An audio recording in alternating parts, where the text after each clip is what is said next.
封神演义》中有魔家四将，也就是后来天庭的四大天王，他们威名赫赫，是天庭的一大牌面。佛门有四大菩萨，光辉洒向寰宇诸天。世人在念叨阿弥陀佛的时候，从来不会忘记观世音的威名。可你知道吗？在33重天之内，还有另一个声名远扬的四人组合——道教四大元帅，分别是马、赵、温、关。马元帅生得白如雪，赵元帅黑如铁，关元帅赤如血，温元帅青如地。四大元帅是用来驱邪养灾的四大神将，在中国民间颇受人们信仰。民间有这样一句俗语：不信给你点颜色瞧瞧，你就不知道马王爷有3只眼。这马王爷就是四大元帅里的马元帅，全名叫水草马明王，又称灵官马元帅，其来头非常古老。在《周礼》中便有记载，马祖天四也，也就是天上的星宿之一，跟奎木狼等人差不多。原本只是默默无闻的神灵，可有一天玉皇大帝派了4个星宿下凡巡查，他们东南西北各走一方，没过几天便回到天庭。其中3位都说人间歌舞升平，百姓安居乐业，可唯独星日马，也就是马王爷不一样。他详细的汇报人间善恶之事，有豪强欺负穷人，有贵族压迫百姓，事无巨细，全都一股脑的抖了出来。玉帝听了心怀疑惑，让太白金星去仔细调查，发现果真如对方所说，人间一片乌烟瘴气。玉帝勃然大怒，狠狠惩罚了其他3个神仙，夸赞马王爷明察秋毫，又赐给他一只树眼，能观察3界。从此以后，马王爷比以前更加威严，目光如炬，人见人怕。于是人间便逐渐流传出了这么一句话：你可知道马王爷的3只眼不是好惹的？说起3只眼的神仙，最出名的自然是二郎神杨戬了，几乎是标志性的符号，跟齐天大圣的金箍棒一样，属于绑定的东西。天眼神通在道门也是一门至高的神通，能上观9重天阙，下查9幽黄泉。有4个开启的，在神话故事中都是赫赫有名的人物。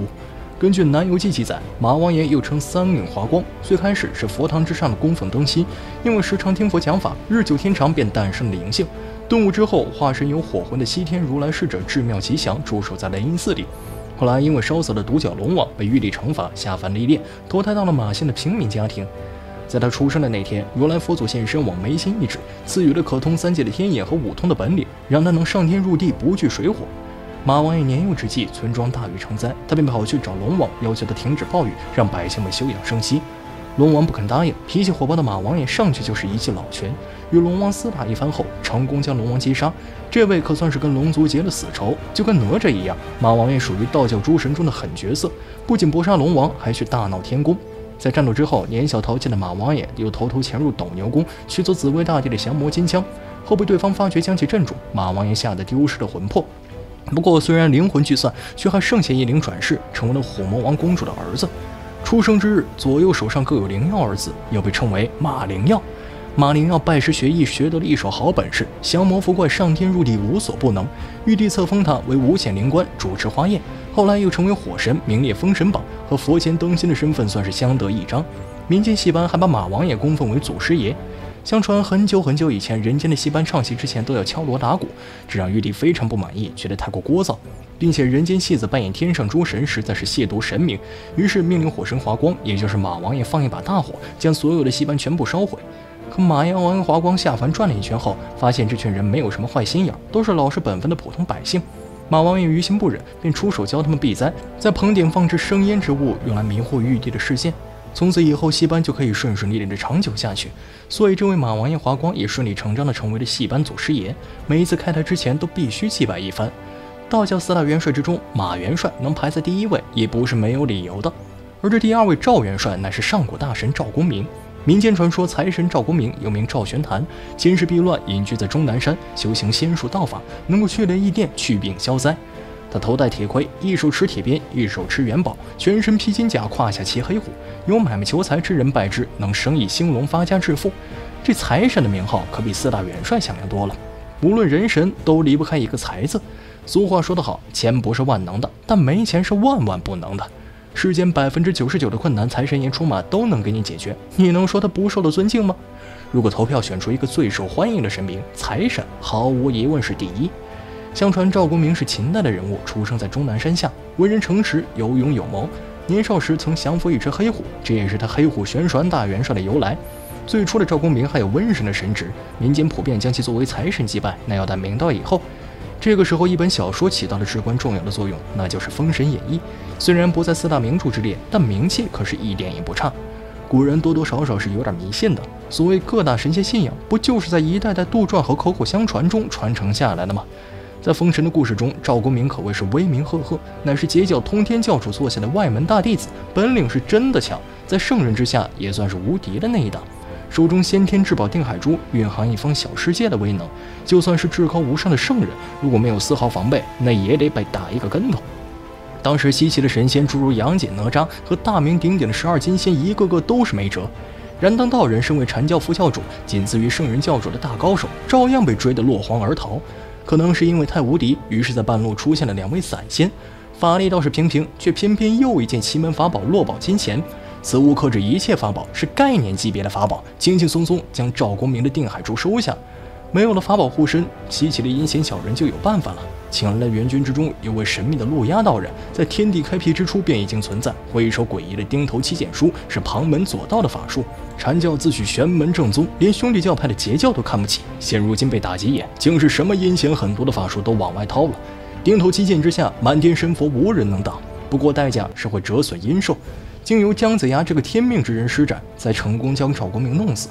死后上了封神榜，被封为中路财神，也是道教的4大元帅之一。4大元帅之3，温元帅温琼是4人中最陌生的一位，普通人基本没听说过他的事迹。他是民间信仰的地方神，是东岳10太保中的第1太保。相传温元帅生前是一名秀才，他在温州城城外的一间寺庙中彻夜苦读。夜半时分，他突然听到窗外有2个人在说话。定神一听，原来是2个异鬼在偷偷商量，说要在水井里投毒制造疫病。异鬼投毒后，温琼想告诉百姓这件事情，但他害怕当地百姓不相信，于是他跳入井中，尸身变成蓝色。百姓们看到后便知井水有毒，为了纪念他的功绩，便修了庙宇。不过这个理由多少有点牵强。还有传说是玉皇大帝又一次生气，让温元帅拿着上千颗制造疫病的药丸下凡散播。为了拯救百姓，他便自己全都吞了下去，皮肤因此变成了青色。虽然各种传说细节不一样，但有一点都相同，那就是都是为了阻止疫病。温元帅死后被东岳大帝收归麾下，在地府之中执掌生死，同时他的威名很快传到当代天师的耳中。对方因为青城山的鬼哭感到头疼，便求助到温元帅这里。元帅嫉恶如仇，带领兵马荡平群鬼，被道教封为护法元帅。而4大元帅的最后一位关元帅，那更是无人不知无人不晓，正是大名鼎鼎的关公关云长，又被称为关圣帝君伏魔大帝，也是道家的五财神。道教神话体系中，关羽是青龙王转世。根据历代神仙通鉴中记载，关羽是雷首山中的青龙王，因为心怀苍生，吸黄河水救助黎民，得罪了天庭，被贬下凡间，后转世成了一代猛将。据说关公从小就面如重枣，英俊非凡，是出了名的侠义，力大无穷，非数十人不能治。他原名管长生，跟父母过着朴素的生活，可因为太过善良，见不惯邪魔外道，在一次行侠仗义中打死一个颇有势力的地痞，被迫离开了家乡。在悬崖之下遇见神仙骊山老母，对方用法术替关公移容换面，又送上一本兵书，希望他能匡扶正道。这一位女仙人乃是非常古老的存在，就连观音菩萨都甘愿做她的女儿，会下凡帮助关公，也是看在他前世拯救世人的功德上。关羽得到了新的身份，后来又铸就无上宝刀青龙偃月刀，这是由真正的青龙投入火炉打造而成，堪称无上至宝。一路征战，最后才有了威震华夏的名气，在时代的酝酿下越发深入人心。不仅是道教将其列为4大元帅，佛教也是尊其为伽蓝菩萨，是赫赫有名的护法神灵。武圣之名可不是谁都有资格获得的。关公身上的忠孝节义被儒释道3教共同尊奉，正所谓3教尽归一，历朝屡加封，名流敬美誉，世人皆崇尚。道教4大元帅都是在神话历史中赫赫有名的存在。马赵温关4人是民间信仰的守护之神，是保佑百姓平平安安的神灵，在人们心中的地位极其之高。自古以来，香火就是络绎不绝，是非同一般的存在。那么，对于这4位元帅，你怎么看待呢？本期神话故事就到这里，咱们下期继续。